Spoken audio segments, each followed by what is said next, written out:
Hello everyone and welcome back to this random video. So it's day 4 of the grind. I'm quite happy to be back. I'm quite happy to keep investing content for all of you. And we're going on with our standard theme. And what are we playing with our standard theme?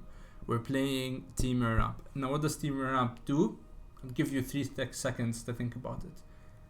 Yes, Temur Ramp ramps. Whoosh. I'm gonna stop being cringy. So what does Temur Ramp into? Temur Ramp has Genesis Ultimatum as a big payoff, and Genesis Ultimatum is usually amazing because it can hit an Ugin that can board wipe the field. But most of the time what you try to hit is you try to hit Terror of the Peaks, you try to hit them at multiples, and then multiple creature enters the battlefield with Terror of the Peaks, and now you keep on hitting your opponent. So that's what the deck is kind of tries to do, like hit a huge Genesis Ultimatum and win off of that. But the deck can actually just act as a mid-range deck, just place some creatures and has some value in the form of Vivien or Ugin. So I'm gonna go quickly through our cards. So Spikefield Hazard, Shatterskull Smashing are amazing cards. They're Modo DFCs and we all know how good Modo DFCs are. Lotus Cobra is an amazing card, especially when paired with Fabled Passage and or with Cultivate. Because like a lot of the times, even Beanstalk Giant, so like a lot of times you can go Beanstalk Giant with a Lotus Cobra on the field. Search for a land. The land enters the battlefield, triggers Cobra, and then the land itself taps for mana. You have 2 mana, and then you could use, for example, Bonecrusher Giant, which comes up often, so you could stomp something, kill it, and then that way you ramped, you got yourself ahead in the game, things like that. Glasspool Mimic is an interesting model DFC because a lot of times I play Glasspool Mimic to copy Terror of the Peaks just to give you that extra push, or sometimes Glasspool Mimic can also copy Elder Gargaroth. Cultivate is a good ramp spell. Llanowar Visionary is an amazing card, especially when you hit it off of Vivien off the top, because not only do you get a card advantage for playing something off the top, you also get card advantage from playing the Visionary itself because you draw a card. Beyond that, Terror of the Peaks is our win con. Elder Gargaroth is just an amazing creature. I mean, just look at these keywords, look at these abilities. Vivien is our form of card advantage. Beanstalk Giant is a ramp spell that pairs so well with Terror of the Peaks. Like, imagine you have a Terror of the Peaks turn 5, and then like you maybe play Beanstalk Giant on turn 6. Let's assume if you have a Lotus Cobra on the field, you play a land, you get a landfall trigger, you get 1 mana, you play Beanstalk Giant. That's 6 damage off to any target. So that's amazing. Genesis Ultimatum, already explained what we like about it. Ugin is just amazing. And thing is, like, when you're close to hitting Genesis Ultimatum, this Ultimatum is 7 mana. Like, when you have enough mana to cast that, you're not very far away from casting Ugin anyways. So like, even if you don't hit Ugin off of Genesis Ultimatum, you can always hardcast it. And then look at how many lands we're playing. We're only playing 23 just because of how many model DFCs we have. Our lands are very basic. We just have 3 islands, 2 mountains, 5 forests, because like of the 4 Fabled Passage and the Cultivates and the Beanstalk Giant. And then we're playing Pathways and 4 Ketria Triomes. The thing I like the most about this deck is that you're not really likely to draw lands because you're thinning out your deck most of the time. So like you always hit up straight gas. For the sideboard, Chainweb Arachneer against obviously the annoying rogue decks, Scorching Dragonfire removal against any aggro deck, Mystical Dispute against annoying Doom Foretold decks. Beyond that, Soul Seer is just an amazing removal card against any deck where you would need it. Sometimes in the mirror you do need removal to deal with Terror of the Peaks. Broken Wings is an amazing card, especially because it's versatile. So like against rogues you could play it just to destroy a creature with flying. Against Doom Foretold you could use it to destroy maybe Elspeth Conquers Death, maybe Doom Foretold, and then against the mirror match, you could always use it to destroy the Great Henge. So it's quite a versatile card that I really like. Kogla the Titan Ape is just here if we need more removal, and I don't think we run any humans, right? I don't think so. At least not to my... Yeah, I mean, there's no humans, so like we never probably use that other ability, but a 7/6 that fights when it enters is always amazing. And it can always attack and destroy an enchantment or an artifact, which comes in handy against, obviously, Doom Foretold.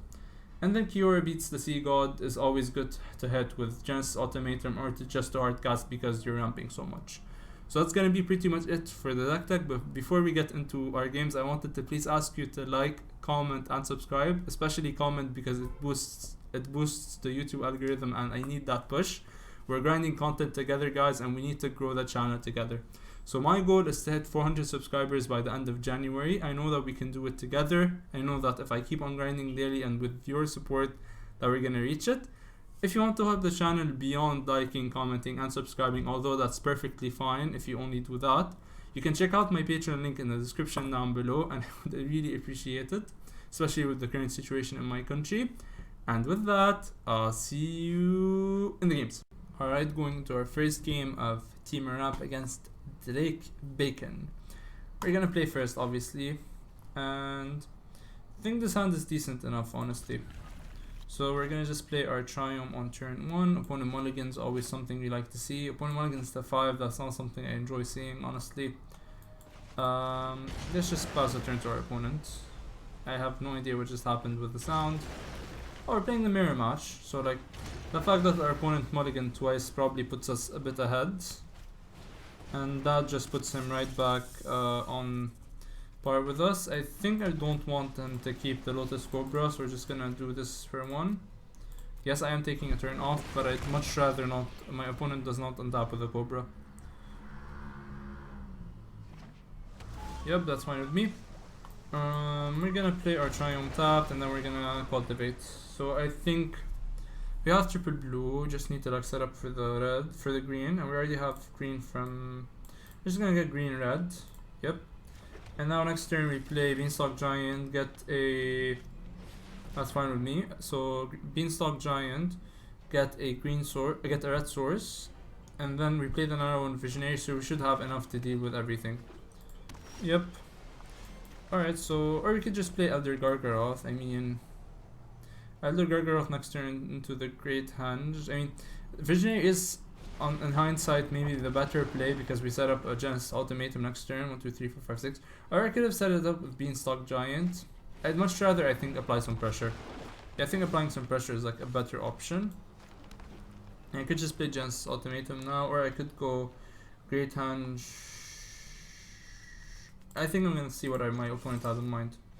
I'm just gonna attack, make a 3/3 beast. He's gonna trade, make a 3/3 beast. Yep. Alright, so yeah, on hindsight, I think I should have maybe played the Great Henge first. Forgive me, guys. It's I've been working all day. I'm a bit tired, so forgive me for that stupid mistake. Should have definitely played the Great Henge first. Why did I opt to play the Great Henge now? Because like the better part that I played the Great Henge now means that next turn, does he have enough for? He can play Ultimatum. Yep, he can play Ultimatum and blow me out. Oh, he does not have the Ultimatum. Yeah. So I've been working all day, and that kind of has me very tired. So I might not be making all of the optimal plays. So forgive me for that. We're just gonna run out our Ultimatum and see what our opponent has to say about that. Well, that's an amazing Ultimatum, honestly. I think we just win the game with that, right? Yeah, I have exactly 20 damage. Yeah.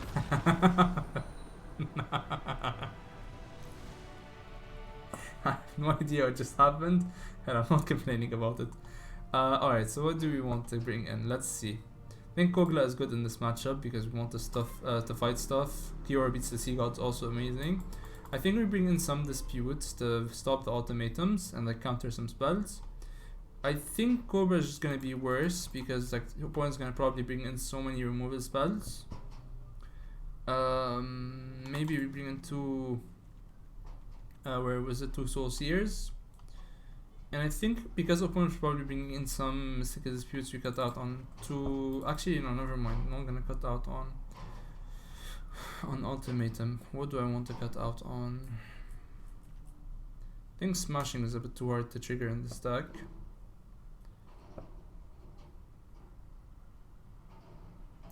Let me see. I think actually we are gonna end up cutting on 2 Ultimatums maybe. And then could take out 1 Llanowar Visionary because it's a bit bad against all of the removal spells that my opponent is playing. Alright, so game 2 against Drake Bacon against the mirror match. If you think my sideboarding technique is not the best maybe against the mirror match, maybe you see something that I don't, do let me know in the comments down below. I'm gonna keep because we mostly have 2 turns to draw a land and we should be fine. So I'm gonna run out Riverglide Pathway. I like his version obviously more, but I mean, I'm saving up for Kaldheim, so I didn't get any of the art pieces. Alright, so slow start for me and for my opponent. That's good for me because if he goes on top, attempt to play Cultivate, I go Dispute, we're ahead on card advantage, unlike tempo.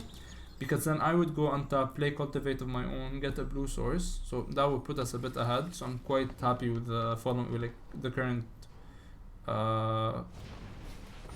events. Alright, I'm just gonna dispute that. No reason not to. And now we can just go Cultivate, search for a... I mean, I guess I'm gonna get blue source, red source. I'm gonna put the red source in play tapped. And then we're gonna play the blue source untapped. I don't think there's anything as a forge out that they play that's blue. But if there is, we have the option to deal with it. Alright, Llanowar Visionary is okay. We're probably gonna... If they don't hit a land, we're gonna kill it. And even if they like still did hit a land, I think I still kill it. And now if they play a Terror of the Peaks, we have the option to Soul Sear that. Lotus Cobra is... okay. Double Cobra. What can I do next turn? Next turn I can go... I have 1, 2, 3, 4, 5, 6 lands. I can go Kogla. I can't actually go Kogla. We don't have triple... what's up with me? We don't have triple green. Alright, we're just gonna do this. We're gonna let it resolve. And then we're just gonna kill it. And we're just gonna play our Bonecrusher Giant. And we have double dispute. I mean, not that we can actually play double dispute, but we just have double dispute. Soul Sear is gonna eat a mystical dispute. We're just like trying to keep whatever advantage we have on forward currently. We're gonna attack with our Bonecrusher Giant. And we once again have the option to double spell and Soul Sear Mystical Dispute. I like that. I really like that. So what does our opponent have in mind? He plays a land. Sure, Lotus Cobra gives him a counter. Terror of the Peaks is fine because we get to Soul Sear that. So pass. Lotus Cobra is fine attacking us. We're just gonna Soul Sear the Terror of the Peaks. I mean, if he keeps on like racing with us, we clearly win the race. So like, I'm very fine with the race. So 1, 2, 3, 4, 5. You can't keep up dispute and play Terror of the Peaks. So I'm just gonna pass. This Cobra is okay.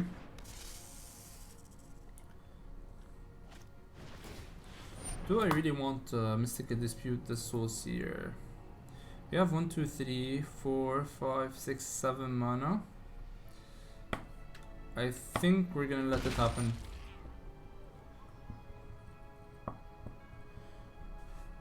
Actually, we're gonna Mystical Dispute that. I think we want to keep on pressuring him. I think we really want to keep on pressuring him. Alright, opponent attacks. I would block if I was my opponent in this stage. No blocks. We're gonna play Kogla. And we're gonna fight one of the Cobras. And now next turn we get to win with either of those if he doesn't get a blocker soon. Elder Gargaroth is definitely a good blocker. We're gonna play Terror of the Peaks and set up for the win.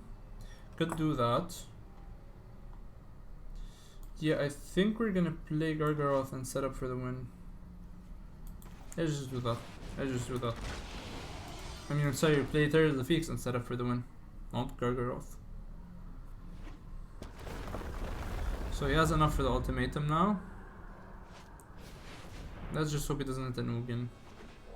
That's a very weak. I mean, he gets 4 mana, sure, but that's like not the strongest Genesis Ultimatum I've ever seen. You could also play Vivien. You can crack, get Vivien, but then like I still win. So I'm wondering what he has in mind. Alright, Broken Wings is good, but I mean, you're at 1. If I top deck a land, you're dead. I have no idea what our opponent has in mind. Attacks with Gargaroth. Against some life. Block with our Kogla.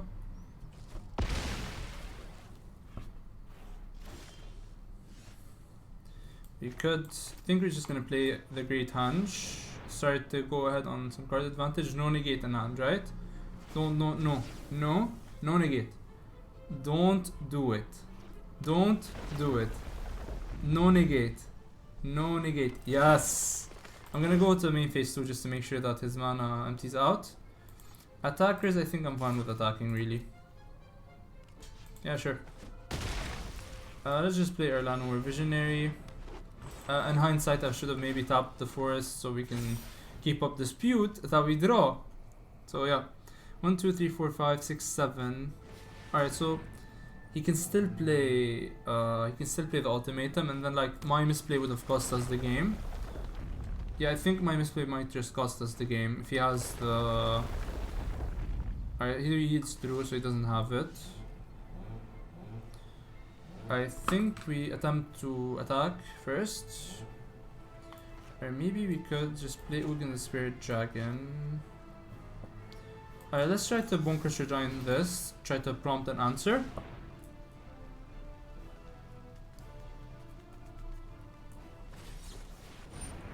Alright, an answer has been prompted. We are gonna opt to pay 3.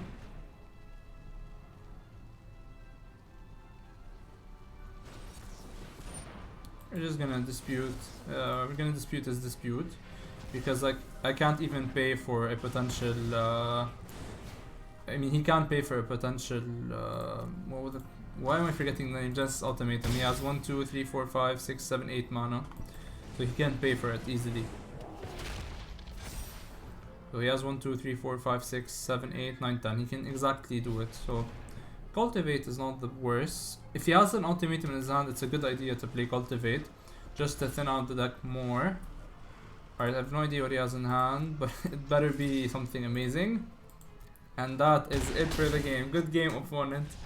Alright guys, you see this deck was amazing. I didn't even have to run Hero Beats the Sea God. I didn't even have to run Genesis Ultimatum. I wanted to thank you so much for watching. If you did enjoy this video, please do consider subscribing. Again, like and comment to boost the YouTube algorithm. The channel keeps on doing better and better, but I do need your support so we can continue and we can get through this time together. If you want to help the channel beyond that, you can check out my Patreon link in the description down below. Any help would be relevant, even if it's $1, even if it's $2, anything is relevant. And with that, I'll see you guys next time.